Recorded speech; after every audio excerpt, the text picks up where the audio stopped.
hello hi আজি আন এটা খেতি লৈ উপস্থিত হৈছো এই খেতিটো যোনটো আপোনালোকে দেখি আছে এটো কণী ধান বুলি কোৱা যায় অসমীয়াত আৰু ইংলিছত আপোনাৰ ফক্সটেল মিলেট এই খেতিটো আমাৰ ডিসেম্বৰৰ পৰা মাৰ্চ মাহৰ ভিতৰত কৰা যায় আৰু এই কণী ধানটো আমাৰ যোন সকল মানুহ যাৰ ডায়াবেটিস আছে তেখেতসকলে গ্ৰহণ কৰিলে তেহেতৰ ডায়াবেটিস কন্ট্ৰোলত থাকে যেহেতু এই খাদ্যত আপোনাৰ গ্লাইসেমিক ইনডেক্স বহুতে কম যোনটো আপোনাৰ আঠা জাতীয় বস্তু যোনটো আমাৰ ভাত চাউলত থাকে এই বস্তুটো আমাৰ এই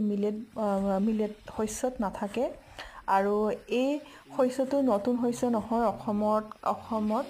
যেহেতু আমাৰ পুৰণি কালৰ পৰা কৰি আহিছে কিন্তু এতিয়া আমাৰ